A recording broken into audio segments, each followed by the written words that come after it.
78వ స్వాతంత్ర దినోత్సవ శుభ సందర్భాన భారతీయులకు దేశ విదేశాల్లో ఉన్న తెలుగు వారికి రాష్ట్ర ప్రజలకు మనస్ఫూర్తిగా శుభాకాంక్షలు.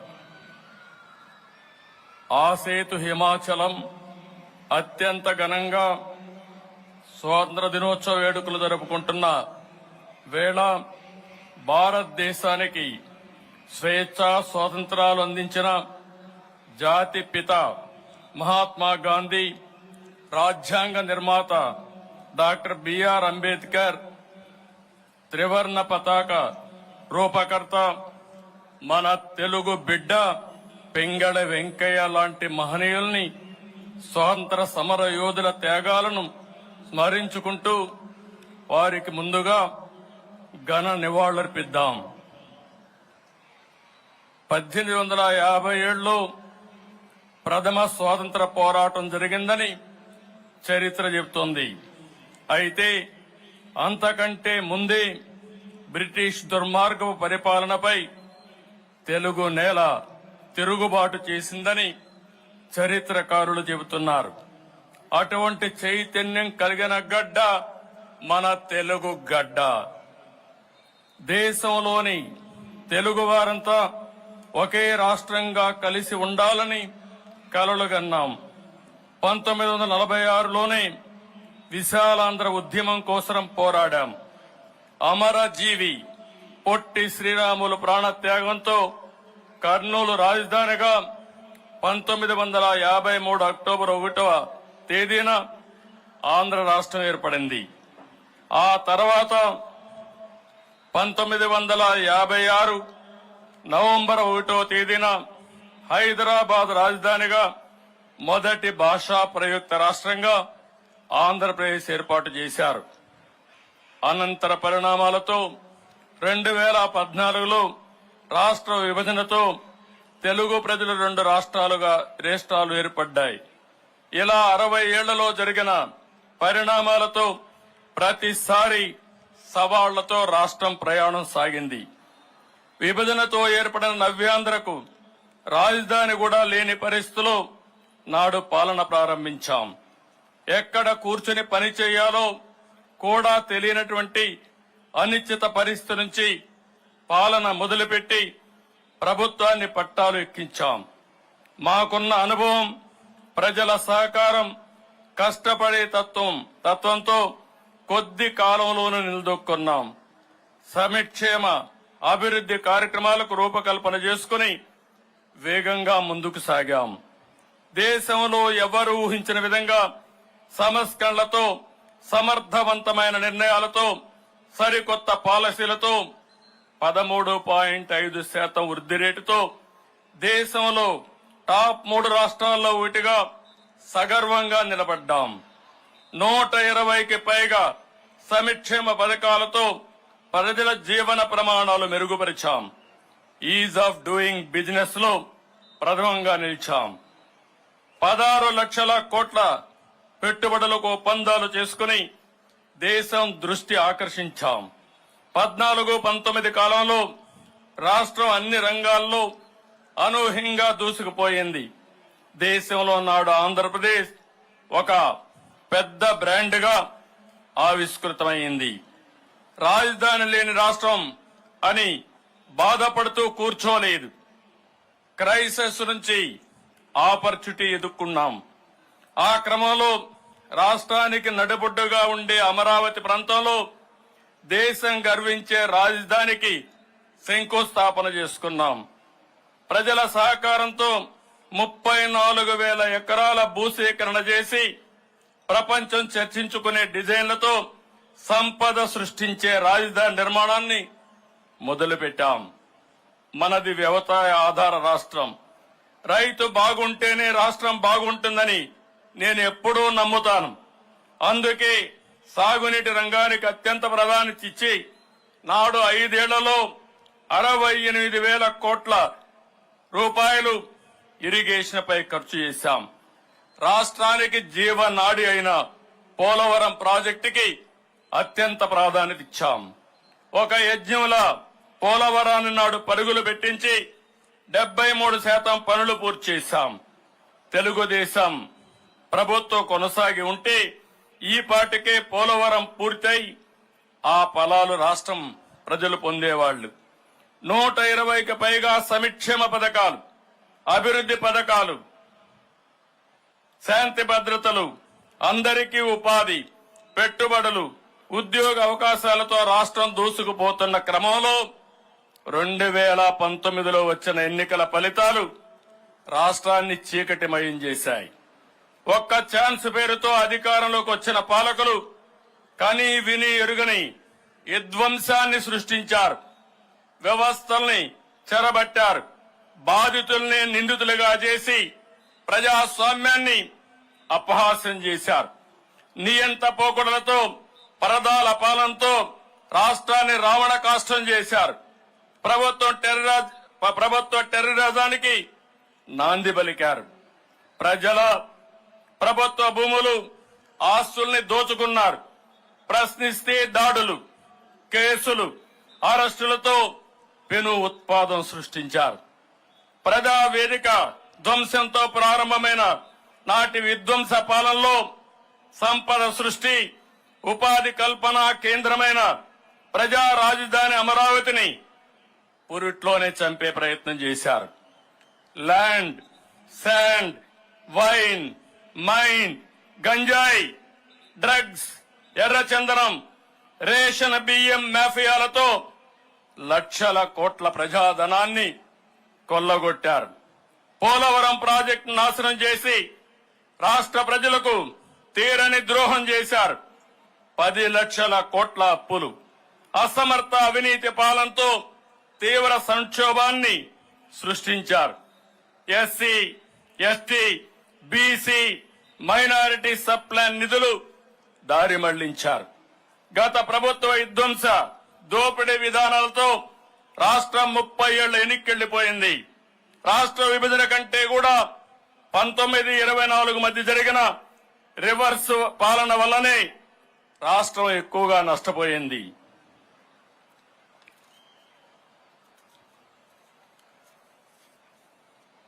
గత ప్రభుత్వ అసమర్థ విధానాలతో రాష్ట్రం అప్పులు 9,74,000 కోట్లకు చేరుకున్నాయి. తలసరి అప్పు 74,790 రూపాయల నుంచి 1,44,336 రూపాయలకు పెరిగింది. తలసరి ఆదాయం 13.2% నుండి 9.5% తగ్గింది. అంటే గత ప్రభుత్వం తీరుతో ప్రజల తలసరి ఆదాయం తగ్గింది. మరోవైపు ద్రవ్యోల్బణం పెరిగింది. దీన్ని బట్టి పేదవారికి ఉపయోగపడే కార్యక్రమాలేవి గత ప్రభుత్వం చేయలేదని స్పష్టమవుతుంది. స్టేట్ డెవలప్మెంట్ కార్పొరేషన్ పేరుతో రైతు బజార్లు, కలెక్టర్ కార్యాలయాలు తదితర ప్రభుత్వ ఆస్తులు తాకట్టు పెట్టి అప్పులు తెచ్చారు. మద్య అమ్మకాలపై భవిష్యత్తులో వచ్చే ఆదాయాన్ని సైతం తాకట్టు పెట్టి అప్పులు తెచ్చారు. 5 ఏళ్ల చీకటి పాలనతో విసిగిపోయిన ప్రజల్లో చైతన్యం వెల్లువెత్తింది. 2024 సాధారణ ఎన్నికల్లో నిశ్శబ్ద విప్లవంతో, అసాధారణ విజయంతో కూటమికి పట్టం కట్టారు. గతంలో ఎప్పుడూ లేని విధంగా 93% స్ట్రైక్ రేటుతో 57% ఓట్ షేర్తో టీడీపీ, జనసేన, బీజేపీ ప్రభుత్వం ఏర్పాటైంది. తద్వారా అహంకార విధ్వంస ప్రజాకంటక ప్రభుత్వాన్ని ప్రజలు భూస్థాపితం చేశారు. ప్రధాని మోడీ గారు, నేను, మిత్రులు పవన్ కళ్యాణ్ గారు ఇచ్చిన ప్రజలు గెలవాలి, రాష్ట్రం నిలవాలి అనే మా ఎన్నికల నినాదాన్ని అర్థం చేసుకున్న ప్రజలు ఒక అద్భుతమైన విజయాన్ని అందించారు. ప్రజలు ఎంతో నమ్మకంతో కూటమి ప్రభుత్వానికి ఏకపక్షంగా పట్టం కట్టారు. కొత్త ప్రభుత్వంపై ఎన్నో ఆశలు పెట్టుకున్నారు. వాటిని నెరవేర్చేందుకు ప్రభుత్వం దృఢ సంకల్పంతో ఉందని మేము తెలియజేస్తున్నాం. గత 5 ఏళ్లు ప్రజలు ఏ స్వేచ్ఛా స్వాతంత్రాలు కోల్పోయి క్షోభను అనుభవించారో ప్రజలకు ఆ స్వేచ్ఛను తిరిగి అందించేందుకు కట్టుబడి ఉంటామని ఈ స్వాతంత్ర దినోత్సవ వేడుకల సాక్షిగా ప్రకటిస్తున్నాను. ఒక రకంగా చెప్పాలంటే ఆంధ్రప్రదేశ్ రాష్ట్ర ప్రజలకు మళ్లీ 5 ఏళ్ల తర్వాత స్వాతంత్రం లభించింది. అందుకే ఎన్నికల తర్వాత ప్రజల్లో అశాంతి పోయి ప్రశాంతంగా ఉన్నారు. ప్రజలకు ఉపయోగపడే విధానాలు రూపొందించి సంస్కరణలు మానవీయ కోణంతో జోడించి పాలన అందించడమే సుపరిపాలన. అలాంటి సుపరిపాలనకు తొలి రోజు నుంచే నాంది పలికింది మన కూటమి ప్రభుత్వం. సంక్షేమం, అభివృద్ధి 2 కళ్లుగా పాలనకు శ్రీకారం చుట్టాం. 100 రోజుల ప్రణాళిక టార్గెట్ గా అన్ని శాఖల్లో సమీక్షలు చేస్తున్నాం. గత ప్రభుత్వం నిర్వీర్యం చేసిన వ్యవస్థల్ని యాక్టివేట్ చేస్తున్నాం. అధికారుల్లో ప్రభుత్వ శాఖల్లో నూతనోత్సాహాన్ని తీసుకొచ్చి ఫలితాలు సాధించే విధిగా అడుగులేస్తున్నాం. గత 5 ఏళ్లలో దెబ్బతిన్న ఆంధ్రప్రదేశ్ బ్రాండ్ ని తిరిగి పొందేందుకు ఒక రెవల్యూషనరీ చర్యలు తీసుకుంటున్నాం. సింపుల్ గవర్నమెంట్, ఎఫెక్టివ్ గవర్నెన్స్ తో హంగు ఆర్భాటాలకు దూరంగా ప్రజలకు దగ్గరగా పాలన అందిస్తున్నాం. సమాజమే దేవాలయం, ప్రజలే దేవుళ్లని నమ్మి ఆదరించిన నందమూరి తారక రామారావు గారి అడుగుజాడల్లో ఈ ప్రభుత్వం పయనిస్తుంది. అధికారం అంటే ప్రజలకు సేవ చేయడం, పేదల జీవితాలు మార్చాలని బాధ్యతలు చేపట్టిన తొలి రోజే 5 కీలక అంశాలపై సంతకాలు చేసి మాట నిలబెట్టుకున్నాం. గత 5 ఏళ్లలో ప్రజల కష్టాలు, ఆవేదన, వారి బాధలు చూసి మేనిఫెస్టోకు రూపకల్పన చేశాం. నాడు నేడు అని మాయ మాటలు చెప్పి గత ప్రభుత్వం విద్యా రంగాన్ని తీవ్ర అగాధంలోకి నెట్టేసింది. రంగుల మోజుతో పాఠశాలకు పార్టీ రంగులు వేసుకున్న నాటి ప్రభుత్వం విద్యా ప్రమాణాలకు తిలోదకాలిచ్చింది. ఒక్క టీచర్ పోస్టు కూడా భర్తీ చేయకుండా ప్రభుత్వ విద్యను తీవ్ర సంక్షోభంలోకి నెట్టేసింది. ఎన్నికల్లో ఇచ్చిన హామీ మేరకు అధికారంలోకి వచ్చిన వెంటనే బాధ్యతలు స్వీకరించిన తొలి రోజునే 16,340 పోస్టులతో మెగా డిఎస్సిపై తొలి సంతకం చేసి మా ప్రభుత్వం చిత్తశుద్ధి నిరూపించుకున్నాం. ఇప్పటికే ప్రక్రియ మొదలుపెట్టాం. ప్రజలకు భూమితో ఉండే అనుబంధం విడదీయరానిది. ప్రతి కుటుంబానికి భూమి అనేది ఒక భరోసా, వారి బిడ్డల భవిష్యత్తుకు ఆసరా. అందుకే ప్రతి ఒక్కరూ భూమిని ప్రాణంగా చూసుకుంటారు. ఒక్క గజం అన్యాక్రాంతమైన తట్టుకోలేరు. అయితే గత 5 ఏళ్ల కాలంలో మన రాష్ట్రంలో ఎప్పుడూ లేని విధంగా జరిగిన భూ కబ్జాలు, దోపిడీలు, రికార్డుల మార్పు, రీసర్వేతో తెచ్చిపెట్టిన కొత్త కష్టాలతో ప్రజలు తీవ్ర సంక్షోభంలో చిక్కుకున్నారు. పట్టాదారు పాసు పుస్తకాలు, సర్వే రాళ్లపై బొమ్మలకు 700 కోట్ల రూపాయలు తగలేశారు. ల్యాండ్ టైటిలింగ్ యాక్ట్ తో ప్రజల ఆస్తులకు భద్రత లేకుండా చేశారు.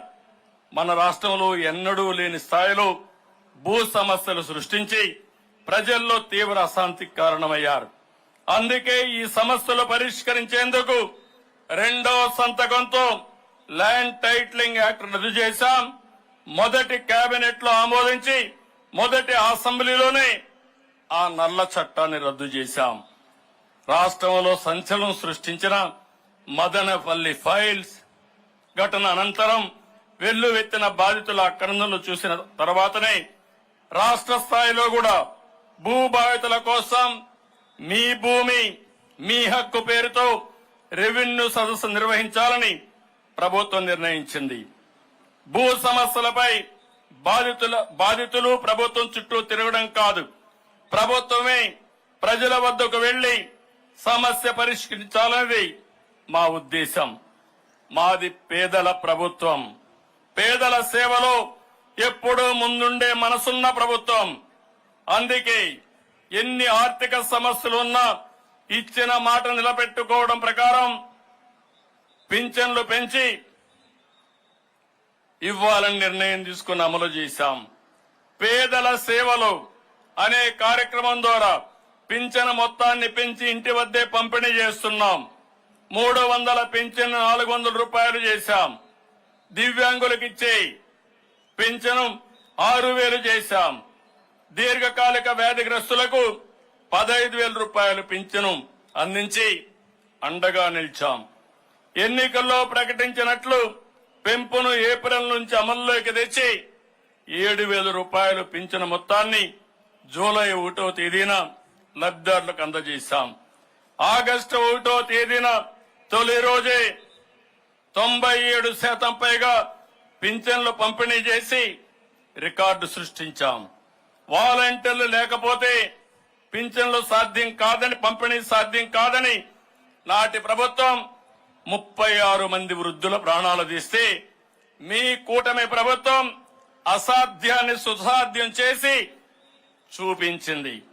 పేద ప్రజలకు ఆర్థిక భరోసా ఇచ్చేందుకు ప్రతి నెల 2,737 కోట్ల చొప్పున ఏడాదికి 33,000 కోట్లు, 5 ఏళ్లలో 1,64,000 కోట్ల రూపాయలు కేవలం పింఛను కోసమే ఖర్చు చేస్తున్నాం. వృద్ధులు, దివ్యాంగులు, అభాగ్యులకు ఆర్థిక భరోసా మాకు ఆర్థిక భారం కాదని, పేదల సేవలో మేము ఎప్పుడూ ముందుంటామని మరొక్కసారి తెలియజేస్తున్నా. ఆకలితో ఉన్న వారికి ఇంత అన్నం పెడితే అంతకంటే తృప్తి మరేముంటుంది. అందుకే నాడు అన్నా క్యాంటీన్లు ప్రారంభించాం. కేవలం 5 రూపాయలకి కడుపు నిండా భోజనం పెట్టాలన్న ఆలోచన నుంచి పుట్టింది అన్నా క్యాంటీన్.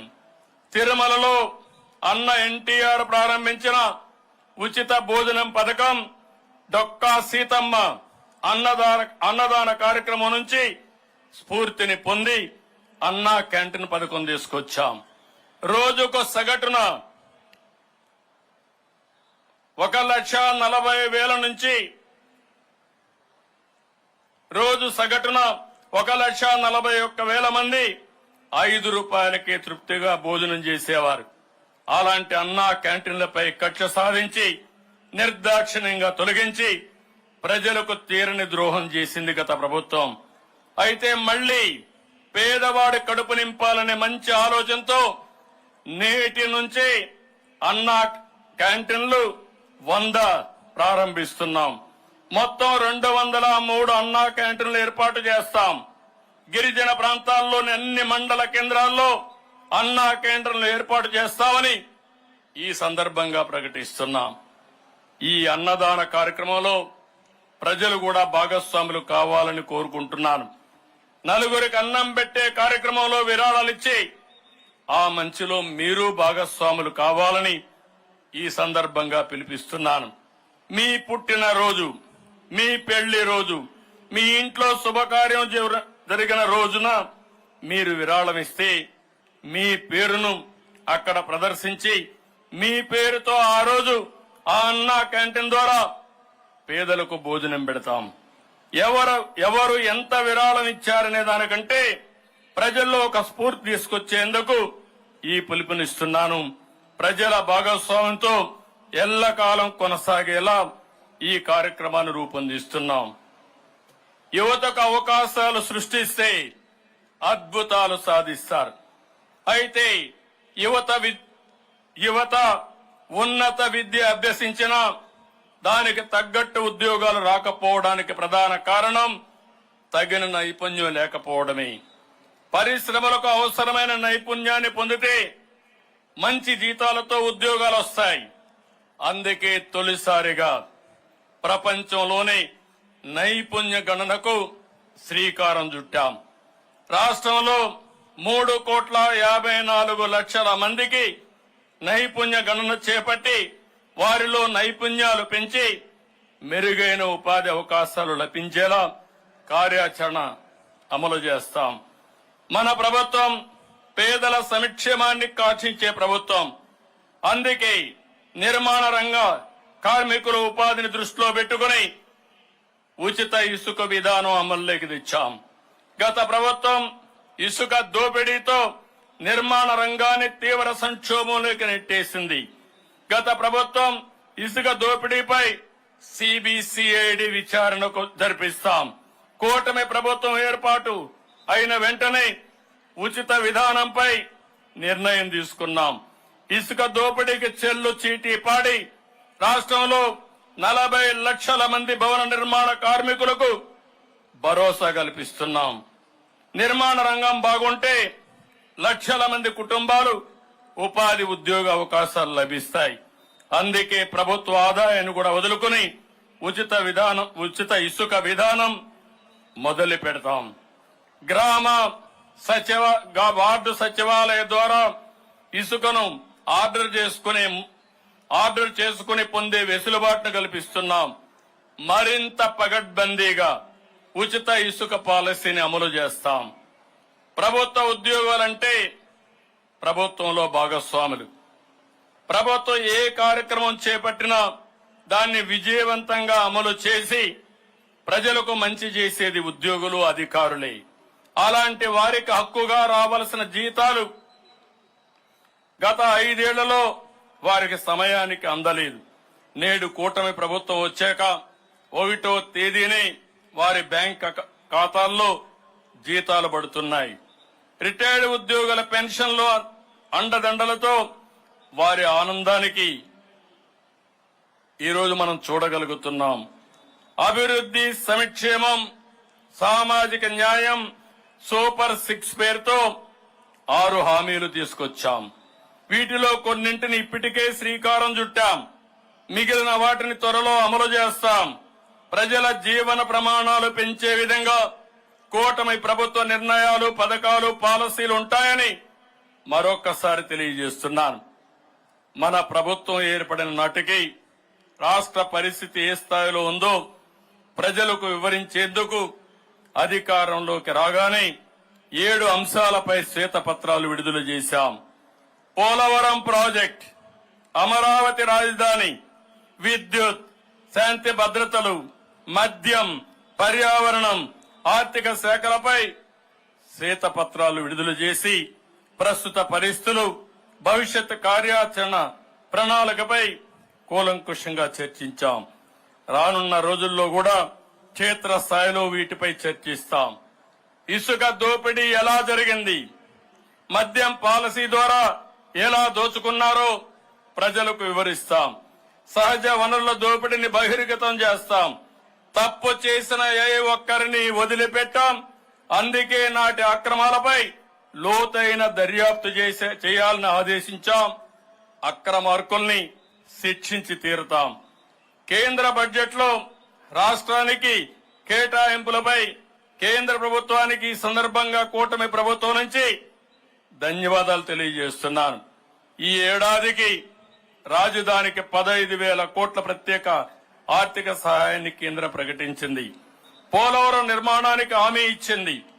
రాయలసీమ, ప్రకాశం, ఉత్తరాంధ్రలో వెనుకబడిన జిల్లాలకు ప్రత్యేక ప్యాకేజీ ప్రకటించింది. విశాఖ, చెన్నై పారిశ్రామిక కారిడార్ లో నోడ్డులకు, హైదరాబాద్, బెంగళూరు పారిశ్రామిక కారిడార్ అభివృద్ధికి హామీ ఇచ్చింది. ఏపీలో 2024-25 ఆర్థిక సంవత్సరానికి ఉపాధి హామీ పని దినాలు 15 కోట్ల నుండి 22 కోట్లకు పెంచాలని ఇచ్చిన ప్రతిపాదనపై కేంద్రం ఆమోదించింది. ఈ నిర్ణయంతో 53 లక్షల కుటుంబాలకు లబ్ధి జరుగుతుంది. రైల్వే బడ్జెట్ లో ఏపీకి 9,151 కోట్లు కేటాయించారు. విభజన చట్టంలో ఉన్న అంశాలపై కేంద్ర ప్రభుత్వంతో తెలంగాణ రాష్ట్రంతో చర్చించి ముందుకు వెళ్తున్నాం. ప్రపంచంలో భారతదేశాన్ని సూపర్ పవర్ చేయడానికి కేంద్రం వికసిత్ భారత్ 2024 విజన్ ని రూపకల్పన చేస్తుంది. ఈ వికసిత్ భారత్ ప్రయాణంలో భాగస్వామి కావడానికి ఆంధ్రప్రదేశ్ అన్ని విధాలా సిద్ధంగా ఉందని ఈ సందర్భంగా నేను తెలియజేస్తున్నాను. విజన్ 2047లో రూపకల్పనకు రాష్ట్ర ప్రభుత్వం అత్యంత ప్రాధాన్యత ఇస్తుంది. అందరి అభిప్రాయాలు తీసుకుని అక్టోబర్ 2వ తారీఖున గాంధీ జయంతి సందర్భంగా స్వర్ణ ఆంధ్రప్రదేశ్ విజన్ 2047 రూపకల్పన విడుదల చేయబోతున్నాం. పబ్లిక్ పాలసీలని బలంగా విశ్వసించే వ్యక్తిని నేను. ఒక పాలసీ ప్రజల జీవితాల్ని, రాష్ట్ర ప్రగతిని మారుస్తుంది అని నేను గట్టిగా నమ్ముతాను. దేశంలో వచ్చిన 1991 ఆర్థిక సంస్కరణల తర్వాత దేశం గమనం మారిపోయింది. వాటిని అందిపుచ్చుకుని ఉమ్మడి ఆంధ్రప్రదేశ్ లో తీసుకున్న నిర్ణయాలు, అమలు చేసిన పాలసీలు అద్భుత ఫలితాలు ఇచ్చాయి. సైబరాబాద్ నిర్మాణంలో నాలెడ్జ్ ఎకానమీతో సంపద సృష్టించాం. నాడు హైదరాబాద్ లో ముందు చూపుతో మొదలుపెట్టిన ప్రాజెక్టులను తర్వాత ప్రభుత్వాలు కొనసాగించాయి. దీంతో విజన్ 2020 అనేది ముందుగానే పూర్తి స్థాయి ఫలితాలు ఇచ్చింది. నేడు తెలంగాణ రాష్ట్రం దేశంలో అధికంగా తలసరి ఆదాయం పొందుతుంది. అంటే దానికి కారణం ఉమ్మడి రాష్ట్రంలో మేము తెచ్చిన పాలసీలేనని సగర్వంగా చెబుతున్నాను. ప్రపంచంతో పోటీ పడే నగరంగా హైదరాబాద్ ఆవిష్కృతం అవ్వడం వెనుక ప్రధాన కారణం మనం అవలంబించిన ప్రభుత్వ విధానాలే. మన భారతీయులు, తెలుగు ప్రజలు ఇప్పుడు గ్లోబల్ సిటిజన్స్ నుంచి గ్లోబల్ లీడర్లు అవుతున్నారు.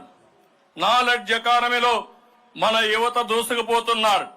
అమెరికాలో ఉండే ఇండియన్స్ తలసరి ఆదాయం $1,19,000 కాగా అమెరికాలో ఉండే వైట్ అమెరికన్ తలసరి ఆదాయం $65,000 మాత్రమే ఉంది. అమెరికాలో అత్యధిక తలసరి ఆదాయం ఆర్జిస్తున్న ఇండియన్స్ లో అగ్రభాగాన మన తెలుగు వాళ్ళని చెప్పడానికి నేనెంతో సంతోషిస్తున్నాను.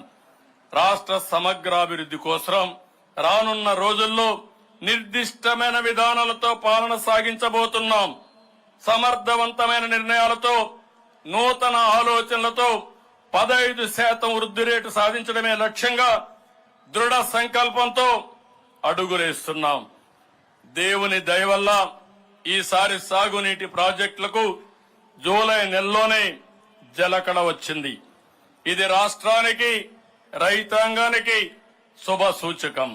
కృష్ణా నదిపై ఉన్న ప్రాజెక్టులన్నీ నిండాయి.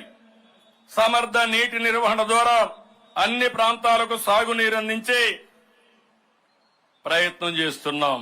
నీటి విలువ తెలిసిన మా ప్రభుత్వం ప్రతి నీటి బొట్టును ఒడిసి పట్టుకుని పొలాలకు అందించే ప్రణాళికని రూపకల్పన చేసుకుంటున్నాం. స్వర్ణ చతుర్భుజి రహదారుల కార్యక్రమంతో దేశంలో ప్రధాన రహదారులు ఎలా అనుసంధానం చేశామో అదే స్ఫూర్తితో నదుల అనుసంధానం కూడా జరగాలనేది మా ఆకాంక్ష. రైతుల ఆదాయాన్ని పెంచి వ్యవసాయాన్ని లాభసాటిగా మార్చడానికి వీలుగా నదుల అనుసంధానం చేయవలసిన అవసరం ఎంతైనా ఉంది. జాతీయ స్థాయిలో దీన్ని ఒక విధానంగా అమలు చేయవలసిన అవసరం ఉంది. రాష్ట్రంలో వంశధార, నాగావళి, గోదావరి, కృష్ణ, పెన్నా నదుల అనుసంధానం అనేది మా ప్రభుత్వ విధానం. రాష్ట్రంలో తాగునీరు, సాగునీరు, పరిశ్రమలకు కావలసిన మొత్తం నీరు సమృద్ధిగా అందిస్తాం. గత ప్రభుత్వ అసమర్థకు దెబ్బతిన్న పోలవరం ప్రాజెక్టును కూడా మళ్లీ ఘాటిలో పెట్టి ముందుకు తీసుకెళ్తాం. గత ప్రభుత్వ అసమర్థ నిర్ణయాలతో 436 కోట్లతో నిర్మించిన డయాఫామ్ వాల్ దెబ్బతిన్నది. ఇప్పుడు కొత్తది నిర్మించడానికి 990 కోట్ల రూపాయలు అవసరం అవుతుంది. ఈ విషయంలో కేంద్రంతో ఎప్పటికప్పుడు సంప్రదింపులు జరిపి ముందుకు తీసుకుపోవడం కోసం అన్ని ప్రయత్నాలు చేస్తున్నాం. అమెరికా, కెనడా వంటి దేశాల నుంచి నిపుణులు పిలిపించి కార్యాచరణకు సిద్ధం చేస్తున్నాం. నదుల అనుసంధానంలో కీలకమైన పోలవరం ప్రాజెక్టు త్వరితగతిన పూర్తి చేసేందుకు ఉన్న అన్ని అవకాశాలను అందిపుచ్చుకుంటూ ముందుకెళ్తున్నాం. దేశంలోనే తొలిసారి విద్యుత్ రంగంలో సంస్కరణలకు ఉమ్మడి రాష్ట్రంలో నాడు నాంది పలికాం. ఎవరూ సాహసించని సమయంలో దృఢమైన నిర్ణయాలతో విద్యుత్ రంగ సంస్కరణకు శ్రీకారం చుట్టాం. దేశానికి మనం ఆదర్శంగా నిలిచాం. ఇంధన రంగం బలోపేతమైతే రాష్ట్రానికి అది ఇంధనం అవుతుంది. అందుకే మా ప్రభుత్వం ఎప్పుడూ విద్యుత్ రంగానికి అత్యంత ప్రాధాన్యత ఇస్తున్నాం. ఎవ్వరూ ఆలోచించని కాలంలో ఎంతో ముందు చూపుతో సోలార్ విద్యుత్ గురించి ఆలోచన చేసి ఆచరణలోకి తెచ్చాం. సోలార్, విండ్ ఎనర్జీ సెక్టార్లో ఉన్న అవకాశాలు అందిపుచ్చుకుని సాంప్రదాయేతర ఇంధన రంగంలో ఉత్తమ ఫలితాలు సాధిస్తాం. సౌర విద్యుత్ పరిశ్రమ మార్కెట్ పరిణామం 2027 నాటికి దాదాపు 34% పెరుగుతుందని ఒక అంచనా. మారుతున్న ప్రజల అవసరాలు, పర్యావరణ పరిస్థితుల ఆధారంగా నూతన ఎనర్జీ పాలసీని రూపొందించుకుంటున్నాం. ఉష్ణోగ్రతలు అధికంగా ఉండే మన రాష్ట్రంలో సోలార్ విద్యుత్తుకి అద్భుతమైన అవకాశాలున్నాయి. గృహాలు, వాణిజ్య స్థలాలు, కార్యాలయాల్లో సౌర విద్యుత్తును ప్రోత్సహించి రైతులు, ఇతర రంగాల ప్రజలు సోలార్ విద్యుత్ ద్వారా సొంతంగా విద్యుత్తు ఉత్పత్తి చేసుకోవడంతో పాటు మిగిలిన విద్యుత్తుని సంస్థలకు విక్రయించి ఆదాయం పొందే మార్గాన్ని కల్పిస్తాం. ప్రధానమంత్రి సూర్యఘర్ యోజన పథకాన్ని రాష్ట్రంలో విస్తృతంగా అమలు చేస్తాం. Solar, wind, pumped energy, battery, bio ఎనర్జీలతో పాటు భవిష్యత్ అవసరాల కోసం గ్రీన్ హైడ్రోజన్ ఎనర్జీ హబ్ గా ఈ రాష్ట్రంలో నాంది పలుకుతాం. రాష్ట్రంలో సంక్షోభంలో ఉన్న రైతును ఆదుకునేందుకు కూటమి ప్రభుత్వం కృత నిశ్చయంతో ఉంది. వారికి అవసరమైన చేయూతను అందిస్తాం. గత ప్రభుత్వం బకాయిలు పెట్టిన 1674 కోట్ల ధాన్యం సొమ్ముని రైతులకు చెల్లించాం. ప్రస్తుత ఆర్థిక సంవత్సరంలో బ్యాంకుల ద్వారా వ్యవసాయానికి 2,64,000 కోట్ల రుణాలు అందజేయబోతున్నాం. త్వరలో రైతు సబ్సిడీలు పునరుద్ధరిస్తాం. రైతు ఉత్పత్తులకు విస్తృత మార్కెటింగ్ సదుపాయాలు కల్పిస్తాం. ప్రకృతి వ్యవసాయానికి ప్రోత్సాహం అందిస్తాం. యాంత్రీకరణ, సాగులో డ్రోన్లు వినియోగం తదితర ఆధునిక వ్యవసాయ సాంకేతిక పద్ధతులు రైతులకు చేరువ చేరుస్తాం. అక్వా, హార్టికల్చర్ కు సబ్సిడీలు ఇచ్చి వారిని ఆర్థికంగా నిలబెడతాం. ఫుడ్ ప్రాసెసింగ్ పరిశ్రమలు తెచ్చి అన్నదాతకు ఊతమిస్తాం. ఎన్డీఏ ప్రభుత్వం హామీ ఇచ్చిన ప్రకారం అన్నదాత పథకం కింద ఏడాదికి ప్రతి రైతుకు 20,000 రూపాయల ఆర్థిక సహాయం అందిస్తాం. 2014-19 మధ్య కాలంలో రాష్ట్రంలో పారిశ్రామిక రంగం పరుగులు పెట్టింది. అయితే గత ప్రభుత్వ టెర్రరిజంతో కంపెనీలు ఒప్పందాలు రద్దు చేసుకుని రాష్ట్రం విడిచి వెళ్లిపోయాయి. అలాంటి పారిశ్రామికవేత్తల్ని, కంపెనీల్ని మళ్లీ రాష్ట్రానికి తీసుకొచ్చేందుకు, వారికి నమ్మకం కల్పించేందుకు ప్రయత్నాలు చేస్తున్నాం. దీనిలో భాగంగానే నూతన పాలసీలు శ్రీకారం చుడుతున్నాం. రానున్న 100 రోజుల్లో కొత్త పాలసీలు తీసుకొస్తాం. నూతన industrial policy, MSME, food processing, electronic, IT, textile, tourism పాలసీలు తీస్తున్నాం. ఈజ్ ఆఫ్ డూయింగ్ బిజినెస్ లో మళ్లీ రాష్ట్రాన్ని అగ్రస్థానంలో నిలబెడతాం. మెడ్టెక్ జోన్ సాధించిన విజయాల స్ఫూర్తిగా రాష్ట్రంలో మరో 100 పారిశ్రామిక పార్కులు ఏర్పాటు చేస్తాం. అదేవిధంగా కొత్తగా కుప్పం, మూలపేట, చిలమత్తూర్, దోనకొండ పరిసర ప్రాంతాల్లో కొత్త ఇండస్ట్రియల్ క్లస్టర్స్ ఏర్పాటు చేయబోతున్నాం. ఆయా క్లస్టర్లో electronics, pharma, food processing, hardware సంస్థల ఏర్పాటుకు కృషి చేస్తాం. నక్కపల్లి, కొప్పర్తి, ఓర్వకల్లు, కృష్ణపట్నంలో ఇండస్ట్రియల్ పార్కులు అభివృద్ధి చేస్తాం. పెట్టుబడులు ఎంతో కీలకమైన మౌలిక సదుపాయాలు కల్పనకు గత ప్రభుత్వం నిర్వీర్యం చేసింది. రాష్ట్రంలో పెట్టుబడులు రావాలన్నా, పరిశ్రమలు ఏర్పాటు చేయాలన్నా మౌలిక సదుపాయాలే కీలకం. కూటమి ప్రభుత్వం రాష్ట్రంలో మౌలిక సదుపాయాలకు పెద్దపీట ఇస్తుంది. ప్రజలు సౌకర్యవంతమైన జీవనం సాగించడానికి వీలుగా రాష్ట్ర వ్యాప్తంగా రహదారులు అభివృద్ధి చేస్తాం. గ్రామ స్థాయి నుంచి రాష్ట్ర జాతీయ రహదారుల వరకు రోడ్ల వ్యవస్థ మరింత పటిష్టం చేస్తాం. పోర్ట్లు, ఎయిర్పోర్ట్లు, జాతీయ రహదారులను అనుసంధానం చేసి సంపద సృష్టికి మార్గం సృష్టిస్తాం. ఇన్లాండ్ వాటర్ వేస్ ప్రాజెక్టులు ముందుకు తీసుకెళ్తాం. పట్టణ గ్రామీణ ప్రాంతాల్లో ప్రతి ఇంటికి తాగునీటి సౌకర్యం అందిస్తాం. విజయవాడ, విశాఖపట్నంలో మెట్రో రైల్ ప్రాజెక్ట్ ని మళ్లీ పట్టాలు ఎక్కిస్తాం. గ్రామాల్లో వేస్ట్ మేనేజ్మెంట్ ని సమర్థవంతంగా నిర్వహించి స్వచ్ఛాంధ్రప్రదేశ్ ను సాధిస్తాం. 2014-19 సమయంలో విజయవాడ, రాజమండ్రి, తిరుపతి, కడప ఎయిర్పోర్ట్ల అభివృద్ధి చేశాం. కర్నూలుకి ఎయిర్పోర్ట్ కూడా తీసుకొచ్చాం. గత ప్రభుత్వం పక్కన పెట్టిన భోగాపురం ఎయిర్పోర్ట్ పనులను మళ్లీ వేగవంతం చేస్తున్నాం. పారిశ్రామిక అభివృద్ధికి భోగాపురం కేంద్రంగా మారనుంది.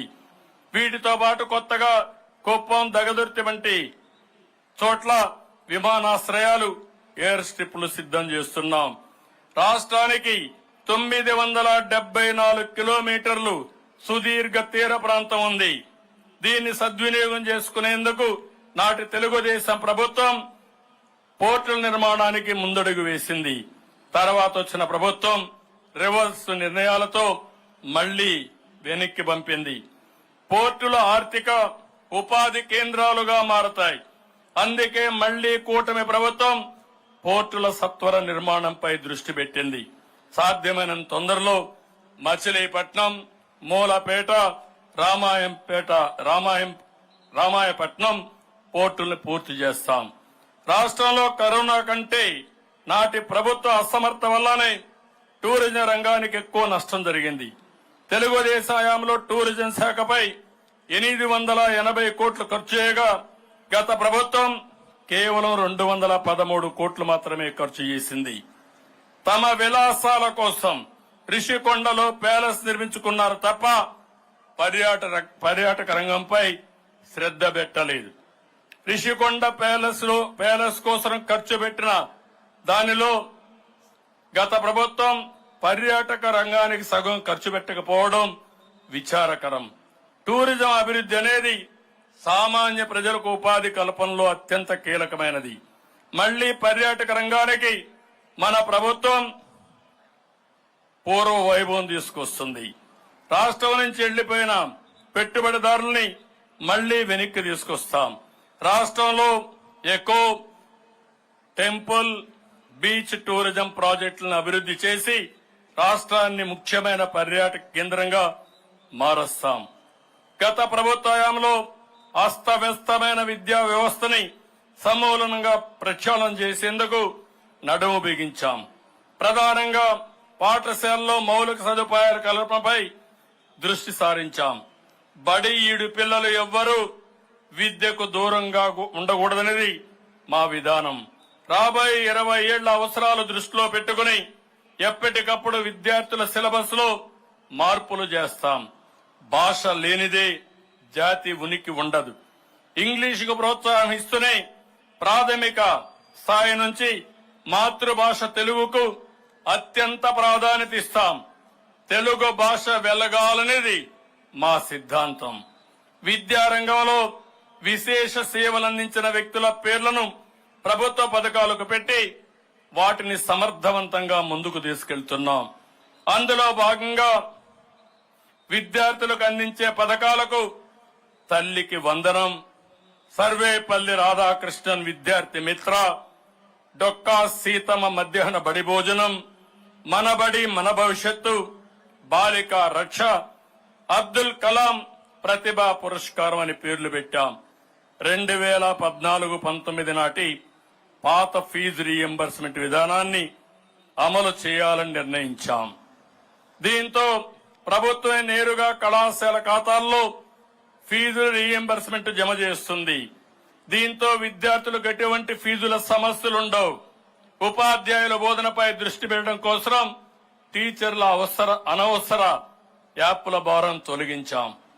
వైద్య ఆరోగ్య శాఖలో 2014 నుంచి 19 వరకు నాటి పాలనలో అనుసరించిన ఉత్తమ విధానాలన్నీ మళ్లీ అమలు చేయాలని ఇప్పటికే నిర్ణయించాం. ప్రభుత్వ ఆసుపత్రులను బలోపేతం చేస్తాం. పరిశుభ్రతకు ప్రాధాన్యత ఇస్తాం. నాణ్యత పెంచుతాం. గత ప్రభుత్వం పెట్టిన ఆరోగ్యశ్రీ బిల్లులు బకాయిలు దశల వారీగా చెల్లిస్తున్నాం.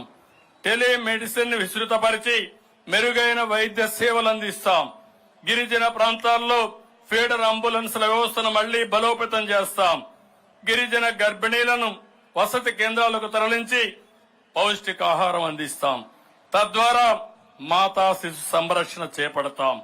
ఎన్టీఆర్ బేబీ కిట్స్ ని తిరిగి ప్రవేశపెడతాం. ప్రజల జీవన ప్రమాణాలు పెరగడానికి ధరల భారం పడకుండా చూస్తున్నాం. గత ప్రభుత్వం ప్రజా పంపిణీ వ్యవస్థను కూడా అవినీతి కేంద్రంగా మార్చుకుంది. రేషన్ వ్యవస్థను సర్వనాశనం చేసింది. నిత్యావసర వస్తువుల ధరల పెరుగుదలతో పేదలు అల్లాడిపోయారు. అందుకే కూటమి ప్రభుత్వం మళ్లీ పౌర సరఫరాల శాఖను బలోపేతం చేస్తుంది. నిత్యావసర వస్తువుల ధరల్ని నియంత్రిస్తాం. ప్రస్తుత సమాజంలో మారుతున్న పోకడలకు అనుగుణంగా దేశంలో జనాభా పెరుగుదలని ప్రోత్సహించవలసిన అవసరం ఎంతైనా ఉంది. ఇప్పటి వరకు జనాభా నియంత్రణపైన దృష్టి పెట్టాం. జనాభా పెరుగుదలను తగ్గించేందుకు 2 దశాబ్దాల క్రితం చొరవ తీసుకుని పలు కార్యక్రమాలు చేశాం. అయితే నేడు జనాభా వృద్ధిపై దృష్టి పెట్టాలి. లేకపోతే రానున్న రోజుల్లో వృద్ధుల సంఖ్య పెరిగి పనిచేసే వాళ్ల సంఖ్య పూర్తిగా తగ్గిపోతుంది. ఇది దేశ ప్రగతిపై తీవ్రమైన ప్రభావం చూపుతుంది. ఈ కారణంగా జనాభా నియంత్రణ నుంచి జనాభా సమతుల్య దిశగా అడుగులు వేసేందుకు నిర్ణయించాం. అందుకే 2 పిల్లల కంటే ఎక్కువ సంతానం ఉంటే స్థానిక సంస్థల ఎన్నికల్లో పోటీకి అనర్హులున్న నిబంధన తొలగించాం. సంతానోత్పత్తిలో ఉత్తరాది రాష్ట్రాలతో పోలిస్తే మన రాష్ట్రంతో సహా దక్షిణాది రాష్ట్రాలు ప్రతికూలతను ఎదుర్కొంటున్నాయి. యువ భారత్ కోసం డెమోగ్రఫిక్ మేనేజ్మెంట్ ఆవశ్యకతను గుర్తించి ముందుకు సాగుదాం. టెక్నాలజీ సమర్థవంతంగా వినియోగిస్తే పాలనలో అద్భుతాలు సృష్టించవచ్చు. పేదల బ్రతుకుల్లో పెను మార్పులు తేవచ్చు. ప్రజల జీవన ప్రమాణాలు పెంచవచ్చు. టెక్నాలజీకి ఉత్తమ ప్రభుత్వ పాలసీలు తోడైతే అనూహ్యమైన విజయాలు సాధించవచ్చు. భారతదేశంలో టెక్నాలజీ ఉపయోగం పెరగడం వల్ల పేదరికం తగ్గిందని ఇటీవల ఐక్యరాజ్య సమితి తెలియజేసింది. ఆర్టిఫిషియల్ ఇంటెలిజెన్స్ సమర్థవంతంగా వినియోగించుకుని సత్వర పారదర్శక పాలన అందించవచ్చు. పాలనలో సాంకేతికను విస్తృతపరిచి ప్రభుత్వ సేవలు మరింత సులభతరం చేస్తాం. జీరో పావర్టీ కోసం ప్రణాళికాబద్ధంగా అడుగులు వేస్తున్నాం. పేదరికం లేని సమాజం టీడీపీ విధానం. సమాజంలో ఆర్థికంగా ఉన్నత స్థాయిలో ఉన్న 10% మంది, అట్టడుగున ఉన్న 20% మందికి చేయూత ఇవ్వడం ద్వారా పేదరికాన్ని తగ్గించవచ్చు. గతంలో P3 విధానంతో సంపద సృష్టించాం. ఇప్పుడు కూడా ముందుకు పోతున్నాం. ఇప్పుడు P4 people public private partnership విధానంతో జీరో పావర్టీ సాధనకు కృషి చేస్తాం. ప్రజల మధ్య ఆర్థిక అసమానతలు తగ్గిస్తాం. Zero poverty state, zero poverty village, zero poverty locality మన లక్ష్యం కావాలి. పేదరికం లేని సమాజం నెలకొల్పేందుకు ప్రతి ఒక్కరూ నడుం బిగించాలి. మా ప్రభుత్వం లా అండ్ ఆర్డర్కు అత్యంత ఎక్కువ ప్రాధాన్యత ఇస్తుంది. ఈ విషయంలో జీరో టాలరెన్స్ అని స్పష్టం చేస్తున్నాను. ఉమ్మడి రాష్ట్రంలో మత ఘర్షణలు, రౌడీయిజం, ఫ్యాక్షనిజం, నక్సలిజాన్ని నిర్మూలించిన చరిత్ర తెలుగుదేశం ప్రభుత్వానికి ఉంది. నేడు మళ్లీ లా అండ్ ఆర్డర్ ని అత్యంత కట్టుదిట్టంగా అమలు చేస్తాం. రాష్ట్రంలో పెట్టుబడులు రావాలంటే శాంతి భద్రతలు ఉండాలి. నేరస్తులు రాజకీయ ముసుగులో వచ్చి రౌడీజం చేస్తే ఉపేక్షించేది లేదు. మా ప్రభుత్వంలో ఎటువంటి రాజకీయ కక్ష సాధింపులకు తావులేదు. కానీ తప్పు చేసిన వారిని ఎట్టి పరిస్థితుల్లో ఉపేక్షించే అవకాశమే లేదని ఈ వేదిక మీద నుంచి ప్రకటిస్తున్నా. అవినీతికి పాల్పడి ప్రజల ఆస్తులను దోచుకున్న వారి నుంచి ఆ ఆస్తులు చట్టపరంగా తిరిగి రాబట్టి ప్రజలకు అందేలా చేస్తాం. తప్పు చేసిన వారికి శిక్ష పడే వరకు విశ్రమించాలని ప్రజలకు తెలియజేస్తున్నా. ప్రభుత్వ సామాజిక న్యాయానికి కట్టుబడింది. అన్ని వర్గాలకు న్యాయం జరగాలనేది మా నినాదం, మా విధానం. ఎన్నికల్లో సీట్ల కేటాయింపులో సోషల్ రీఇంజనీరింగ్ ద్వారా అన్ని వర్గాలకు సమన్యాయం చేసి తిరుగులేని ఫలితాలు సాధించాం. ఈ క్రమంలో నేడు ఎస్సీ వర్గీకరణపై సుప్రీంకోర్టు ఇచ్చిన తీర్పుని స్వాగతిస్తున్నాం. నేను ఉమ్మడి రాష్ట్ర ముఖ్యమంత్రిగా ఉన్న సమయంలో ఏపీలో ఎస్సీ వర్గీకరణ అమలు చేశాం. నేడు సుప్రీంకోర్టు తీర్పుతో వర్గీకరణకు ఉన్న అడ్డంకులు తొలగిపోయాయి. బీసీ, ఎస్సీ, ఎస్టీ, మైనారిటీలకు గతంలో ఇచ్చిన పథకాల్ని పునరుద్ధరిస్తాం. ఉమ్మడి రాష్ట్రంలో అమలు చేసిన ఆదరణ, ముందడుగు, చైతన్యం, రోషిని వంటి పథకాలు అమలు చేస్తాం. మహిళల భద్రత, ఆత్మ గౌరవానికి పెద్దపీట వేస్తాం. అందరికీ న్యాయం జరగాలి అనే మా విధానానికి కట్టుబడి ఉంటాం. రాష్ట్ర పునర్నిర్మాణం ఒక దీక్షలాగా, ఒక తపస్సులాగా చేయాలి. ఇందుకు మనందరం కంకణబద్ధులం కావాలి. తెలుగు జాతి నెంబర్ వన్ గా చేయాలన్న సంకల్పానికి మీ సహకారం కోరుతున్నా. రాష్ట్ర పునర్నిర్మాణ యజ్ఞంలో ప్రతి ఒక్కరూ భాగస్వాములు కావాలని పిలిపిస్తున్నాను. చివరిగా భారత రత్న డాక్టర్ బాబా సాహెబ్ అంబేద్కర్ గారి వ్యాఖ్యలు ఒక్కసారి అందరం గుర్తు చేసుకుందాం. రాజ్యాంగం ఎంత మంచిది అయినా అది అమలు చేసేవాడు మంచివాడు కాకపోతే అది చెడు ఫలితాలు ఇస్తుంది. అదేవిధంగా రాజ్యాంగం మంచిది కాకపోయినా అది అమలు చేసేవాడు మంచివాడైతే మంచి ఫలితాన్ని ఇస్తుంది. మళ్ళా ఒకసారి చెప్తున్నాను, రాజ్యాంగం ఎంత మంచిది అయినా అది అమలు చేసేవాడు మంచివాడు కాకపోతే అది చెడు ఫలితాలు ఇస్తుంది. అదేవిధంగా రాజ్యాంగం మంచిది కాకపోయినా అమలు చేసేవాడు మంచివాడైతే మంచి ఫలితాలు ఇస్తుంది. ఇది ఒక రాజకీయ నాయకులకే కాదు, అన్ని రంగాలకు వర్తిస్తుంది. ఈ విషయం మనం గుర్తుపెట్టుకోవాల్సిన అవసరం ఉంది. రాజ్యాంగంతో పాటు ఇప్పుడు పాలకులు మంచివారే కాబట్టి ప్రజలకు 100% మంచే జరుగుతుంది. మంచి చేసే మా ప్రభుత్వానికి మీ ఆశీస్సులు సదా ఉండాలని కోరుకుంటూ మరొక్కసారి మీ అందరికీ 78వ స్వాతంత్ర దినోత్సవ శుభాకాంక్షలు. జై హింద్, జై హింద్.